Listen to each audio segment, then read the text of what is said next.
देखिए, आज जनता दर्शन के अंदर बहुत से लोग अपनी अपनी समस्या लेकर आए। कुछ समस्याएं गांव की ऐसी थी जो इरिगेशन से संबंधित थी, कुछ पब्लिक हेल्थ से संबंधित थी और कुछ बिजली विभाग से संबंधित थी। उनके अधिकारी साथ में थे। जो जो समस्याएं आई, हम लोगों ने उन अधिकारियों को देने का काम किया और मुझे उम्मीद है कि जल्दी से जल्दी उन समस्याओं का समाधान हो जाए।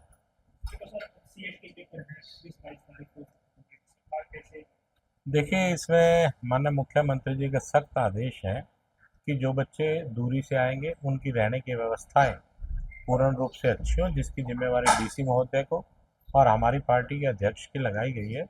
और उनके रहने की सारी व्यवस्थाएं अच्छी हों और बसों की सेवा फ्री है।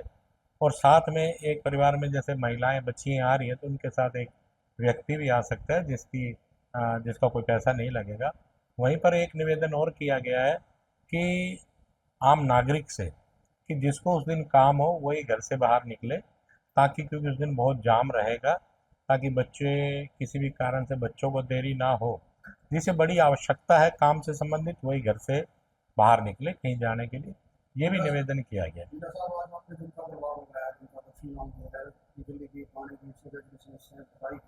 या अधिकारियों को समय तय किया कि इस समय में समस्या जरूर देखिए, जो समस्या हमारे पास आती है तो हम साथ के साथ व्हाट्सएप पे भी उनका नाम नंबर लिख के व्हाट्सएप करते हैं।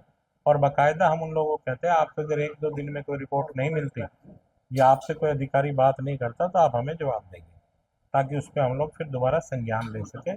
इस मामले के अंदर आप अच्छी तरह जानते हो कि पिछले कई समय से इन समस्याओं से, जैसे पब्लिक हेल्थ है या बिजली का है, इससे बड़ी निजात मिल रही है। और वहीं पर पंजाबी बाजार मेन बाजार की भी थोड़ी सी कार को लेकर समस्या थी, और उसमें भी एक बात रखी गई कि वीकेंड पे ही हो पाएगा, चलते बाजार में काम करने की बड़ी मुश्किल है। और श्याम नगर में भी आज 5 गलियां का उद्घाटन किया है और सीवरेज की व्यवस्था वहाँ पर पीछे करवा दी गई थी। तो वो भी लगभग मैं ये कहूँगा कि आज शुरुआत हुई है, 20-25 दिन में वो गलियां भी बनकर तैयार हो जाएगी। मुख्यमंत्री ने अधिकारियों को साफ निर्देश दिए थे कि मेरे पास कोई व्यक्ति दोबारा से शिकायत लेकर नहीं आए। क्या जीत में ये घटना?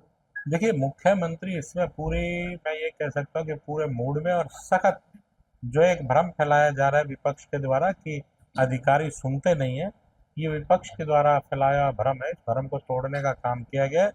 और अधिकारियों को आप अच्छी तरह जानते हैं, इस बार एक ही बात है कि आप काम करके रिपोर्ट देने का काम करें। और डीसी ने आते ही कुछ कोशिश को होल्ड पे कर दिया। भूपेंद्र सिंह हुड्डा ने भी इस पे सवाल उठाया। देखिए, मेरे को ये बात पूरे संज्ञान में नहीं है, लेकिन आज शायद शिक्षा मंत्री भी जींद में है, तो इससे संबंधित कोई भी बात होगी तो एक बार उसमें संज्ञान में हम लोग ले लेंगे। इसके साथ सभी उपराष्ट्रपति ने इस्तीफा दिया। विपक्ष को लेकर सवाल उठाना कोई राजनीतिक कारण नहीं। हालांकि स्वास्थ्य का हवाला दिया गया। देखिए, विपक्ष के पास आज कुछ बचा नहीं है, सिर्फ ऐसी ही बातें विपक्ष कर रहा है। और समय के अनुसार जैसी परिस्थिति हो रही होती है, अगर मान ली किसी व्यक्ति का स्वास्थ्य नहीं निकालता तो अच्छी बात है, उन्होंने अपने स्वास्थ्य की जानकारी दी है कि मेरा स्वास्थ्य, मैं देश की सेवा करने में अब जो समय बचा है वो मेरे लिए स्वास्थ्य के कारण मैं नहीं कर पा रहा, तो ये बड़ी अच्छी सोच की बात है। उनकी जगह और कोई आएंगे ताकि वो देश की सेवा कर सके।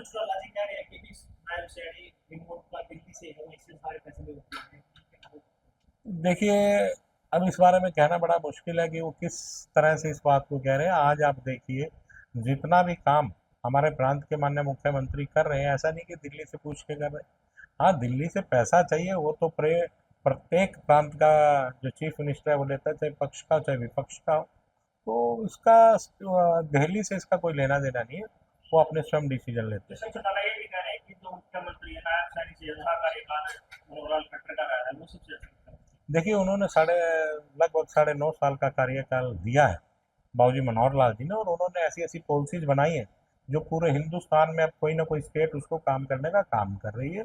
चाहे वो लाल डोरा को लेकर हो, चाहे वो पारदर्शिता के आधार पर नौकरी देने का काम हो, या अन्य कई पॉलिसीज बाबूजी मनोहर लाल जी ने बढ़ाने का काम किया। अब एसी को लेकर उन्होंने एक सभी कंपनियों से कहा है कि आप जो इसका सिस्टम है इसको इतने तक लेकर जाएं ताकि उसमें बचत हो, बिजली की बचत हो। तो बाबूजी मनोहर लाल जी का अपना काम करने का अंदाज है, इन मुख्यमंत्री जी का अपना काम करने का अंदाज है। हर व्यक्ति का अंदाज अलग अलग होता है काम करने का। उन्होंने 9.5 साल हरियाणा को दिए, और वही लोग हैं जो ये कहते थे कि अनभिज्ञ है। बाबूजी मनोहर लाल जी को अनभिज्ञ बताते थे, आज वही कह रहे हैं कि आज जितने भी विरोधी हैं या जितने भी विपक्ष के नेता, आज वो कहते हैं कि बाबूजी मनोहर लाल जी की पॉलिसी बहुत अच्छी थी। वही सर, विधायक जी गोपाल खन्ना ने सिरसा जो विधायक है उन्होंने एक आरोप किया है खट्टर जी को लेके, कल बयान जारी किया है कि जो रानिया सीट है वो खट्टर जी के कहने पे देवीलाल उसके जो अभय चौटाला के बेटे को जिताया गया। इसके बारे देखिए, में मुझे इस बारे में कोई पूरा अनुमान सर, नहीं। स्पीकर साहब या जो विपक्ष के सुभाष बराला के जो लड़के उसको नियुक्ति देगी, उसमें क्या लगता है आपको, किस तरह की राय है आपको?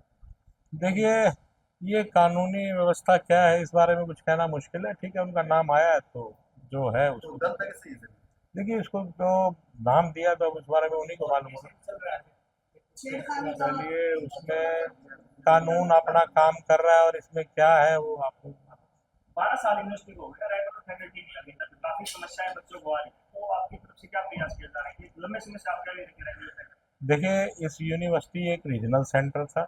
इस रीजनल सेंटर को तब्दील कराने में मेरे पिताजी ब्रह्मनेन डॉक्टर हरिचंद मिड्डा जी की भूमिका रही, और उस समय की सरकार ने, माननीय हुड्डा साहब ने इसे रीजनल से यूनिवर्सिटी में तब्दील करने का काम किया, और उसमें बहुत से कोर्सेज मेरे अपने प्रयासों से भी आए हैं।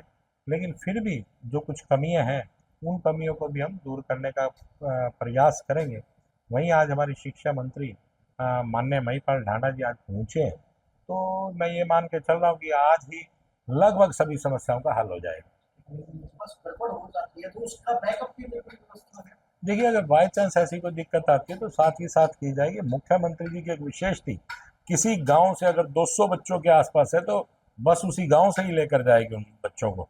और विशेष तौर पर आपको बताना चाहूँगा कि अगस्त में 26 अगस्त को आप ये मान के चलिए, लगभग उम्मीद की जा रही है कि माननीय मुख्यमंत्री जी की रैली जींद में रहेगी। कोई बड़ी सौगात तो मुझे उम्मीद है कि बड़ी सौगात ही मिलेगी। अगर हम लोग आपकी तरफ मुख्यमंत्री से क्या मांग हम लोग माननीय मुख्यमंत्री जी को बुला रहे हैं तो कुछ ना कुछ तो सौगात मिलेगी। विशेष प्रोजेक्ट अभी उसके ऊपर हम लोग विशेष रूप से चर्चा कर लेंगे। जो जो कमियां हैं, जींद की जो मांगे हैं, उनको बाकायदा हम लोग भेजने का काम करेंगे, और उस पर फिजिबिलिटी चेक हो जाएगी, और फिर उन्हीं के आधार पर माननीय मुख्यमंत्री जी को सौगातें देने का काम करेंगे। स्पीकर साहब, उनसे साल की भी बढ़िया लाइटें लगी हुई हैं, आपने टीवी की फैंसी लाइट की बात करें, फैंसी लाइट के लिए हम लोग प्रयास कर रहे हैं। जगमग योजना में जो मेन रोड है उन पर फैंसी लाइट लगे।